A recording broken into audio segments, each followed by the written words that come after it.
دنیا ٹل سکتی ہے مگر میرے مصطفیٰ کا فرمان نہیں ٹلے گا.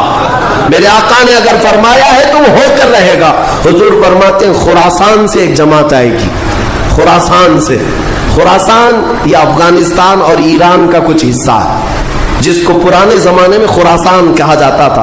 میرے آقا فرماتے خراسان سے کالے جھنڈے لے کر کے ایک جماعت نکلے گی اور وہ اتنی تیزی سے بڑھتی ہوئی بیت المقدس کی طرف آئے گی کہ دنیا کی کوئی حکومت اور کوئی طاقت ان کا راستہ نہیں روک سکے گی اور وہ جھنڈے سیدھے لا کر بیت المقدس پر گاڑ دیں گے.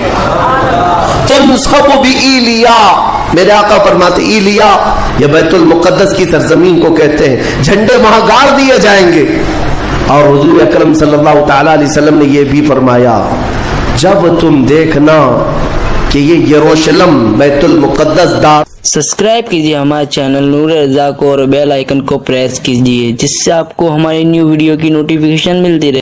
ان جیال مسلمانوں کو ہزاروں سلام جو تلواروں کے سائے میں بھی میرے مولا کی عبادت خشوع و خضوع سے کرتے. میں خود گیا اور دیکھا ہوں چھوٹے چھوٹے سے بچے 6 سال کے 8 سال کے بچے ملنے کے لیے آتے ہیں اور یہ پورے اسلحے میں لیس فوجی کھڑے رہتے ہیں.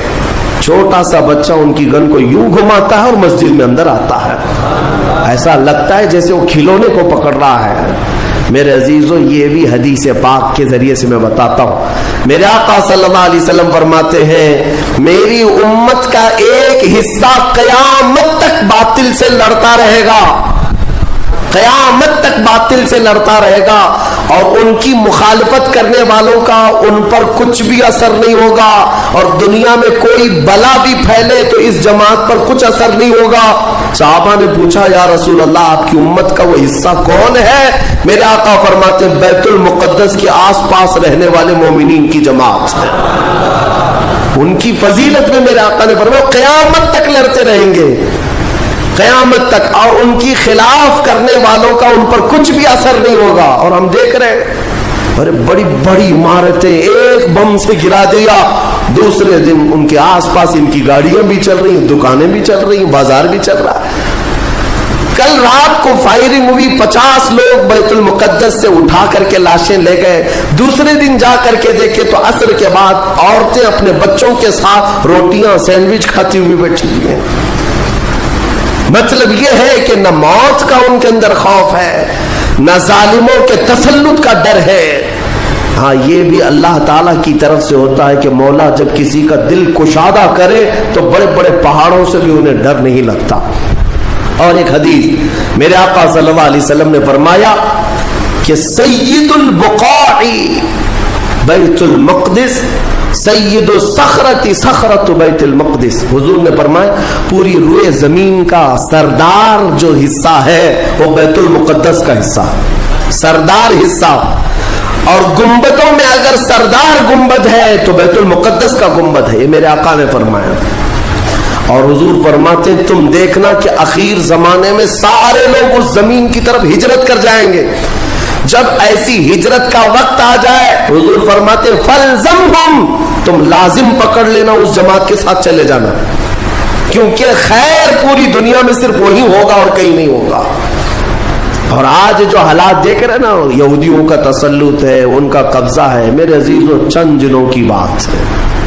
میں قرآن سے اور حدیث سے وقت ہوتا تو وہ آج چونکہ یہ جمعۃ الوداع ہے اور یوم قدس کے نام سے پوری دنیا آج منا رہی ہے اس لیے میں نے تمہارے سامنے یہ باتیں رکھی ہیں. بیت المقدس کیا ہے؟ بیت المقدس کے بارے میں میرے آقا صلی اللہ علیہ وسلم نے فرمایا یہ ہمیشہ یہودیوں کے تسلط میں نہیں جائے گا. یہ میرا یقین ہے دنیا ٹل سکتی ہے مگر میرے مصطفیٰ کا فرمان نہیں ٹلے گا. میرے آقا نے اگر فرمایا ہے تو وہ ہو کر رہے گا. حضور فرماتے ہیں خراسان سے ایک جماعت آئے گی. خراسان سے. خراسان یہ افغانستان اور ایران کا کچھ حصہ ہے جس کو پرانے زمانے میں خراسان کہا جاتا تھا. میرے آقا فرماتے خراسان سے کالے جھنڈے لے کر کے ایک جماعت نکلے گی اور وہ اتنی تیزی سے بڑھتی ہوئی بیت المقدس کی طرف آئے گی کہ دنیا کی کوئی حکومت اور کوئی طاقت ان کا راستہ نہیں روک سکے گی اور وہ جھنڈے سیدھے لا کر بیت المقدس پر گاڑ دیں گے. تنصب بإیلیا.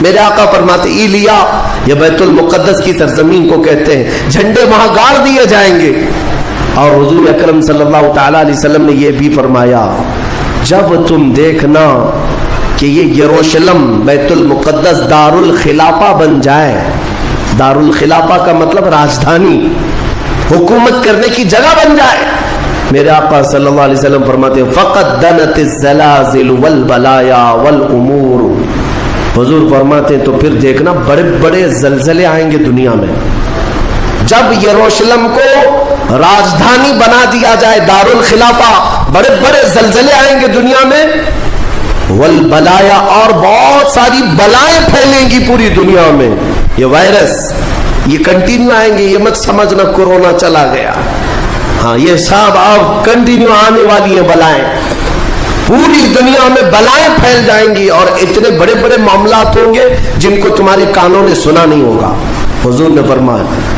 اور یہ دار الخلافہ سے کیا مراد ہے؟ محدثین نے اس میں الگ الگ بحثیں کی ہیں، لیکن میں آپ کو بتاؤں 2017 میں، ابھی 3-4 سال پہلے کی بات ہے، 5 سال پہلے، ان یہودیوں نے اپنی راجدھانی ڈکلیئر کر دی، یروشلم ہے، بیت المقدس ہماری راجدھانی ہے، اور سارے سفارت خانے جتنے بھی ایمبیسی ہیں انہوں نے سب وہاں پر منتقل کرنا شروع کر دیا، اور بیت المقدس کی سرزمین کو اپنا کیپٹل سٹی بنانے کا اعلان کر چکے، اور میرے آقا کی حدیث صادق آ رہی ہے جب وہ راجدھانی بنے گی اب بڑے بڑے زلزلے ہوں گے اور پوری دنیا میں بلائیں پھیلیں گی اور بڑے بڑے معاملات ہوں گے، اور پھر اس کے بعد میرے آقا صلی اللہ علیہ وسلم فرماتے ہیں ایک دور ایسا آئے گا کہ اللہ ان کو ذلیل و رسوا کر کے اس زمین سے نکالے گا، اور ایک امام برحق کے جھنڈے تلے مومنین جمع ہوں گے۔